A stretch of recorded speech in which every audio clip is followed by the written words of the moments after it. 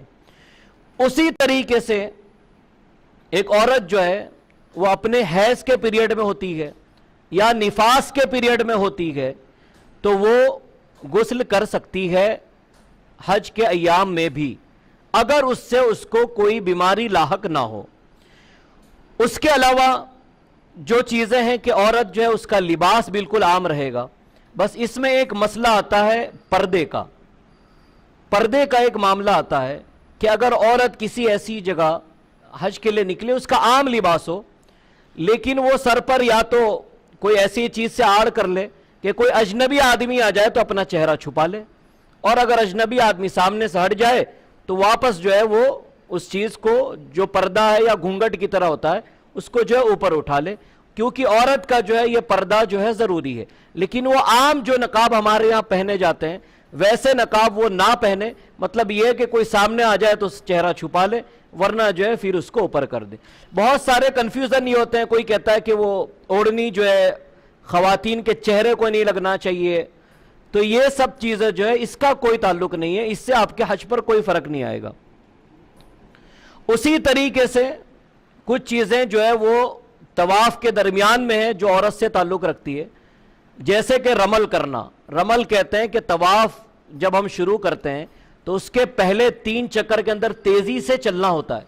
تو یہ جو تیزی سے چلنے کا حکم ہے یہ مردوں کے لیے ہے, عورت کے لیے نہیں ہے, یہ بات عورتیں یاد رکھ لیں. اسی طریقے سے صفا اور مروہ کے اندر بیچ کا وہ حصہ جہاں پر گرین لائٹ آج کل لگا دی گئی ہے, وہاں یہ ہے کہ تھوڑا سا دوڑے, تیزی سے اور چلے, یہ بھی حکم مردوں کے لیے ہے, ہماری مائیں اور بہنوں کے لیے نہیں ہے. اب یہ چند چیزیں تھی, اب میں چاہتا ہوں کہ ہم سیدھے جو ہے اس طریقے پر آ جائے جہاں سے ہم کو ہمارا عمرہ شروع کرنا ہے. سب سے پہلی چیز کہ جو شخص جو مرد ہیں اور جو عورتیں ہیں ان کو چاہیے کہ وہ غسل کر لیں. غسل کرنے کے بعد عورتوں کے لیے تو عطر خوشبو وغیرہ لگانا بالکل منع ہے, عورتوں کے لیے جائز نہیں ہے. لیکن جو مرد حضرات ہیں جب وہ عمرے کے لیے اپنا احرام باندھنے والے ہوں اس سے پہلے غسل کریں, غسل کرنے کے بعد احرام پہننے سے پہلے وہ چاہے خوشبو لگانا چاہتے ہو خوشبو استعمال کر لیں. اور یہ خوشبو کہاں لگانی ہے یہ ایک بات بھی آپ جان لیں, بہت سارے لوگ جو احرام ہوتا ہے اس احرام کے اوپر خوشبو لگاتے ہیں, تو خوشبو جو ہے وہ احرام کے اوپر نہیں لگانی ہے بلکہ اپنے بدن کے اوپر لگانی ہے. بدن کے اوپر آپ جو ہے خوشبو لگا سکتے ہیں, اور احرام کی جو چادر ہیں اس کے اوپر جو ہے آپ خوشبو نہیں لگا سکتے ہیں. اس کے بعد ایک مسلمان کو چاہیے کہ وہ احرام پہن لیں. یہ آپ کو طریقہ جو ہے بتا دیا جاتا ہے کہ کس طریقے سے آپ احرام پہنیں گے.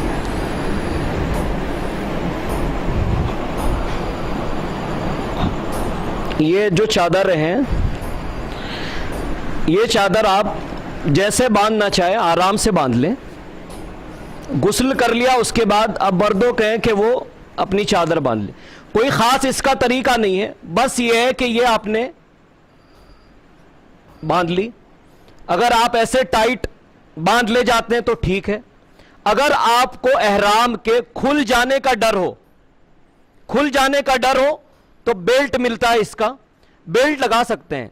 دیکھیے احرام کی حالت میں سلے ہوئے کپڑے پہننا منع ہے کہ کوئی شخص جو ہے سلے ہوئے کپڑے نہیں پہن سکتا ہے, لیکن بیلٹ جو ہوتا ہے یہ کپڑا نہیں ہے. بیلٹ جو ہم لگاتے ہیں یہ کپڑا نہیں ہے, یہ لباس نہیں ہے, یہ بلکہ یہ جو ہے احرام کو مضبوطی سے باندھنے کے لیے ہوتا ہے. یا اسی طریقے سے آپ جو بیلٹ ہوتا ہے وہ ایک تو ہوتا ہے صرف بیلٹ ہوتا ہے, ایک وہ ہوتا ہے کہ بیلٹ کے اندر آپ اپنا موبائل رکھ سکتے ہیں, پیسے وغیرہ رکھ سکتے ہیں. ویسا بھی کوئی بیلٹ ہو تو آپ اس کو جو ہے باندھ لیں. ضرورت